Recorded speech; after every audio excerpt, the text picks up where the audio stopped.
This week on SHS Today, we jump into the driver's seat for another installment of Whips, Wheels, and Automobiles. We hear from Officer Booth about parking lot accidents. And finally, we ignite the hot seat once again. All this and more on an epic episode of SHS Today.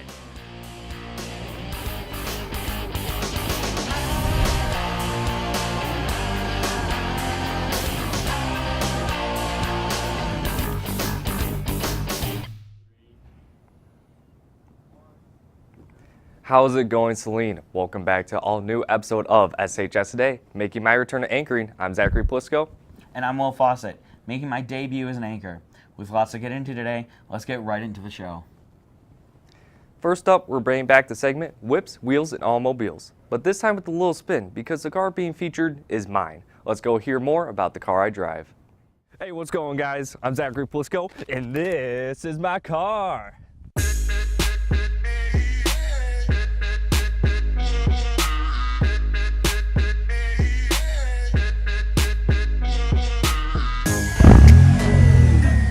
So right here, I got a 2014 Ford Focus ST hatchback. As you see, it's a nice dark blue color, a nice silver finish of the rims.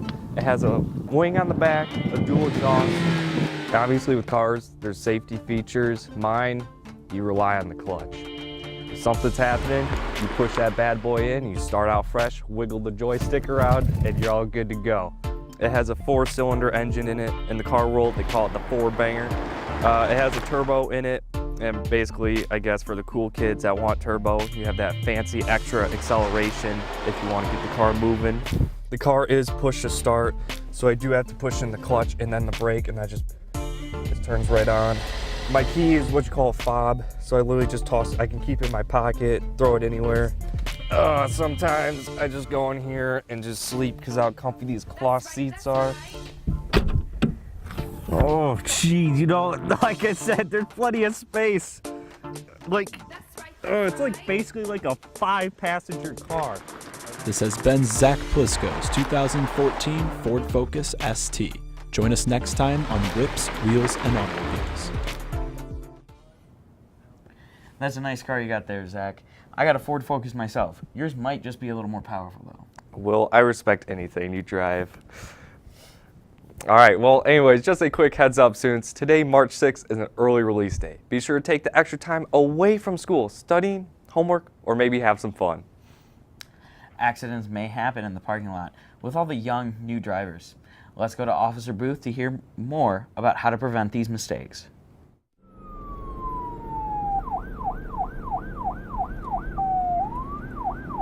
I am Officer Booth. Today we will be talking about the importance of reporting minor car accidents in the high school parking lot.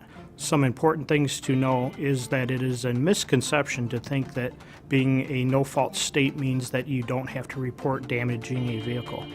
It is a misdemeanor violation to fail to report a crash.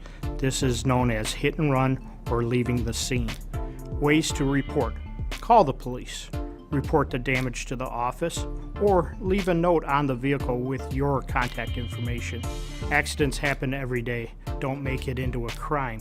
Think about how you would feel if you came out to find your vehicle damaged with no explanation.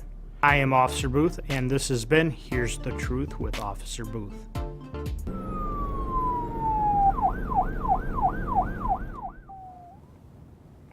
There's good tips to prevent these small accidents in the parking lot. Just a reminder, don't be in a rush to school. Just ensure safety at all times.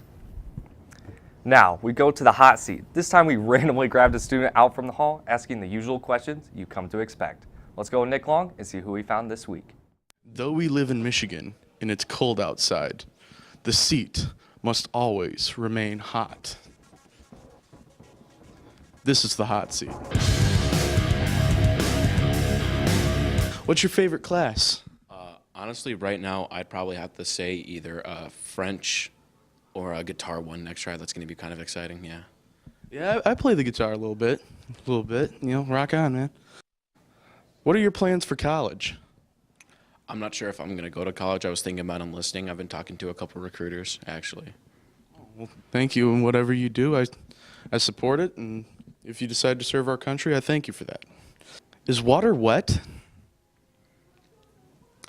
So I've actually done a lot of discussing about this. Water is technically not wet in its entirety.